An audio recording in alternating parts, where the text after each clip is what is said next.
స్టూడియోలో మీ పర్సనల్ మరియు business promotions కోసం సంప్రదించండి 9662166699.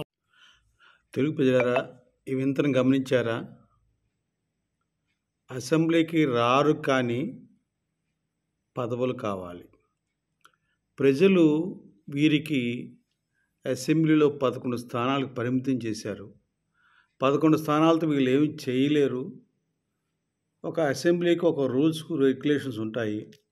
ఆ విధానంగా వాళ్ళకి ప్రతిపక్ష హోదా రాలేదు జగన్మోహన్ రెడ్డికి. కానీ నాకు ప్రతిపక్ష హోదా ఇస్తేనే అసెంబ్లీకి వస్తానని హైకోర్టులో కేసు వేశాడు. ఏమన్నా సిగ్గులు ఉన్నాయండి అసలుకి? ఇదే జగన్మోహన్ రెడ్డి 2019లో అసెంబ్లీలో మాట్లాడుతూ, చంద్రబాబు నీ దగ్గర ఇంకిద్దరు ముగ్గురు తీసేసుకుంటే నేను నీకు ప్రతిపక్ష హోదా కూడా ఉండదు అన్నాడు మనిషి. అంటే 18 తక్కువ చేస్తే నీకు రాదు అని చెప్పాడు. మరి అటువంటి వ్యక్తి ఈరోజు 11 సీట్లతో ప్రతిపక్ష హోదా ఎలా వస్తుంది అనుకుంటున్నాడు? హైకోర్టుకి వెళ్తే ఇచ్చేస్తారా చెప్పండి? నేను ఎందుకు చెప్తున్నా అంటే, ఇప్పుడు ప్రతిపక్ష సభ్యులు ఉన్నారండి. ప్రతిపక్ష హోదా ఇవాళ ఏం చేయాలండి?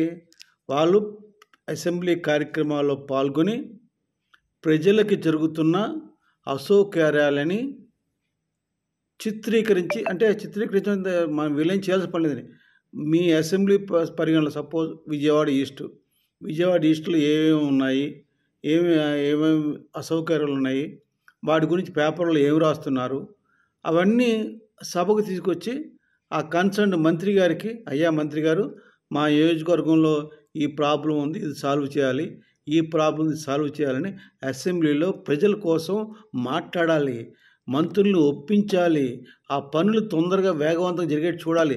అది అసెంబ్లీలో ఎమ్మెల్యే యొక్క పాత్ర.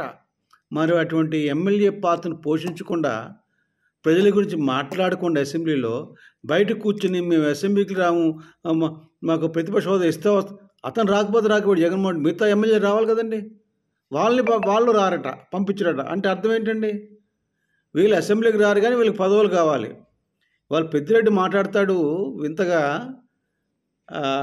మేము assembly public accounts committee chairman post ప్రతిపక్షకి ఇస్తారు, ఇప్పుడు ఇవ్వట్లేదు, నేను నామినేషన్ వేశాను. ఎందుకు వేసావు నామినేషన్? నువ్వు అసెంబ్లీకి రాలేదు.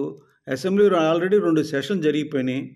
2 సెషన్స్లో మీరు రాలేదు, ఏం మాట్లాడలేదు. మీ నియోజకవర్గం యొక్క ప్రజల బాధలు, ఇబ్బందులు అసెంబ్లీలో ప్రస్తావన చేయాలి, తీసుకురాలేదు, మంత్రులకు చెప్పలేదు. మరి మీకు పదవులు ఎందుకు? పదవులు ఎవరికి కావాలి? ప్రజల కోసం, ప్రజలకు ఉపయోగపడే కార్యక్రమాలు చేసే వాళ్ళకే పదవులు కావాలి. మీకు దేనికి పదవులు? ప్రజలకు ఏ రకంగా ఉపయోగపడరు. మీకు ఓటేసి గెలిపించారు పాపం 11 చోట్ల. ఆ 11 మంది ప్రజలు, ఆ ఎమ్మెల్యే, ఆ యొక్క నియోజకవర్గ ప్రజలు పాడైపోయినట్టేగా. అంత దౌర్భాగ్య పని చేస్తూ ప్రజలకు ఉపయోగపడకుండా, అంటే ఆయనకి ప్రతిపక్ష హోదా పదవి, ఈయనకేమో పబ్లిక్ అకౌంట్స్ కమిటీ పదవులు ఇస్తే వీళ్ళు అసెంబ్లీకి వస్తారా? ఎక్కడ చోద్యం చూడండి అసలుకి. ఆటోమేటిక్గా ప్రజలు ఈ యొక్క వైసీపీ పార్టీని దీవించి 18 సీట్లు ఇచ్చుంటే అటు ప్రతిపక్ష హోదా వచ్చేది, public accounts committee chairman post వచ్చేది. ప్రజలు దీవించలేదు, ప్రజలు చీకొట్టారు.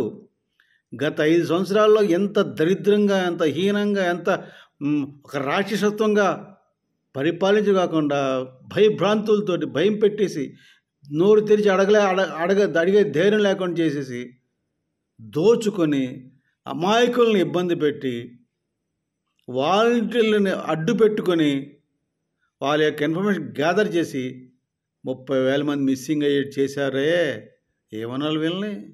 ఇటువంటి నీచమైన వ్యక్తులు ఈ వైసీపీ పార్టీ వాళ్ళు.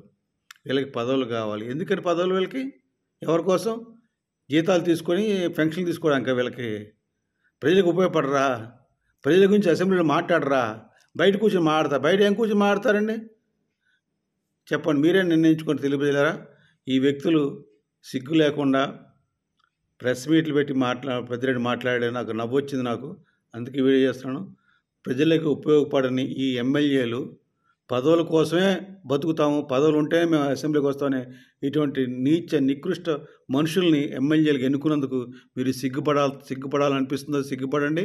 మీ నియోజకవర్గంలో ఇటువంటి వ్యక్తులు నెక్స్ట్ టైం మాత్రం గెలిపించకుండా మంచి వ్యక్తి గెలిపించుకుని అసెంబ్లీకి వచ్చి మీ గురించి మాట్లాడే వ్యక్తులు గెలిపించుకోవాలని తెలుగు ప్రజలకు విన్నవిస్తూ సెలవు తీసుకున్నాను. జై జనసేన, జై హింద్.